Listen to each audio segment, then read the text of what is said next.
আপনি তো ভালোই কেক বানান। তা কত টাকা ইনকাম করেন মাসে? ইনকামের টাকা কি সব বাসায় দেন, নাকি কিছু কিনলেন? কতটুক স্বর্ণ কিনলেন? আরে ভাই, থামেন থামেন, আগে মাশাল্লাহ বলেন। হ্যাঁ, ভালো বানাই। ভালো কোনো কিছু বলার আগে তো মাশাল্লাহ বলতে হয়, তাই না? তো আসসালামু আলাইকুম, ওয়েলকাম টু ওয়ান্ডার ফুড। এই কথাগুলো আসলে মানে আমি প্রতিদিনই শুনি। কত টাকা ইনকাম করলেন, মাসে কত টাকা ইনকাম করেন, আপনি তো অনেক কেক বানান।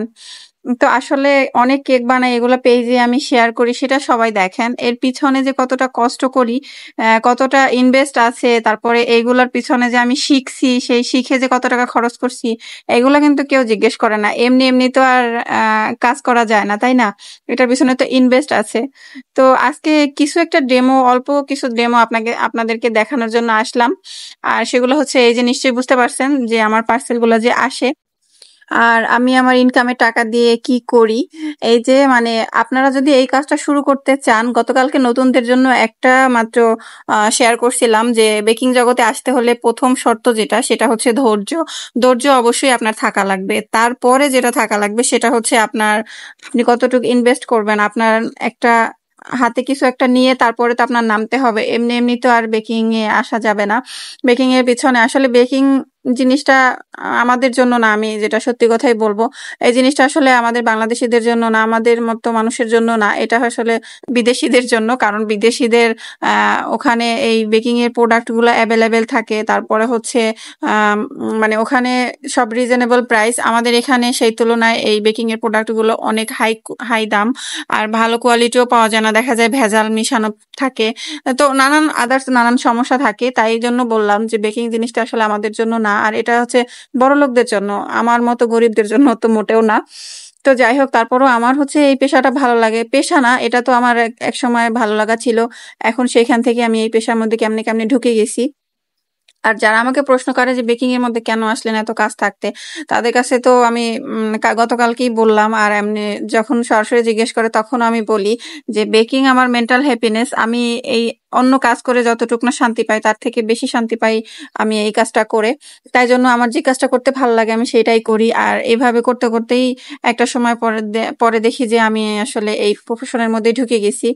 যখন শিখলাম, তারপরে যখন কাজ করা শুরু করলাম, এই আর কি। তো এখানে হচ্ছে যেগুলো আজকে দেখতে পাচ্ছেন, এগুলো হচ্ছে পার্সেল। এগুলা এক এক দিন এক আসছে, আর এগুলো প্রতি মাসেই একটা দুইটা করে আসে আমার।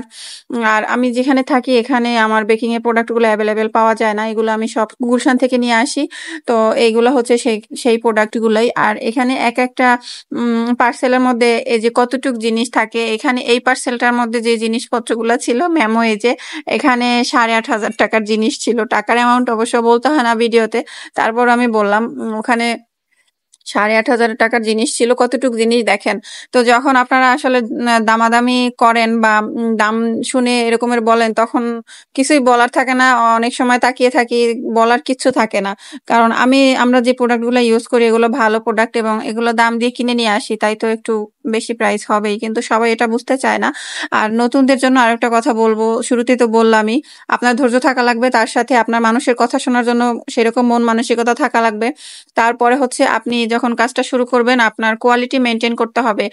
যে মানুষ বেশি দাম দিয়ে নিতে চাইবে না, তো আমি হচ্ছে কোয়ালিটি খারাপ করে দাম কমিয়ে রাখি, তো তাহলে কিন্তু হবে না। মানুষ বাঙালি কিন্তু চাইবেও ভালো কোয়ালিটি, আবার দামও দিতে চাইবে কম। তো আপনার হচ্ছে কোয়ালিটি কাস্টমার রাখতে হবে। আপনি আপনার কোয়ালিটি মেনটেন করে আপনার কোয়ালিটি কাস্টমার আপনি রাখবেন। যারা আপনার কোয়ালিটি বুঝবে তারাই হচ্ছে আপনার থেকে জিনিস নিবে। আমি এটাই করি। আগে অনেক চিন্তা করতাম যে আমার এরকম সেল হলে তো আমি আগাতে পারবো না, কিন্তু না, এখন আমি চিন্তা করি আমার কোয়ালিটিটাই মেইন। আমার কাছে যে মানুষ আসবে, কেন আসবে? নিশ্চয়ই অন্য জায়গা থেকে কোনো পার্থক্য থাকবে, সেজন্যই আসবে। তাই কোয়ালিটি খারাপ করে দাম কমানোর কথা আমি নিজে কখনোই চিন্তা করি না, আর কাউকে এই বুদ্ধি দিবও না। আপনার কাছ থেকে যারা নিবে তারা আপনার কোয়ালিটি বুঝেই নিবে, আর যারা না নেওয়ার তারা দাম কমালেও নিবে না। তো এটাই হচ্ছে সত্যি কথা। তো শুরুতে যেটা বলছিলাম, আমি যতটুকু ইনকাম করি তার থেকে বেশি আমার এই জিনিসপত্র কিনতেই খরচ হয়ে যায়। আর তো এখন বলবেন যে তাহলে সেই বেশিটা আসে কোত্থেকে, সেটা তো বুঝেনি। আমার তো বাংলাদেশ ব্যাংক আছেই। তো যাই হোক, আজকে ভিডিওটা এই পর্যন্তই। সবাই ভালো থাকবেন। আল্লাহ হাফেজ।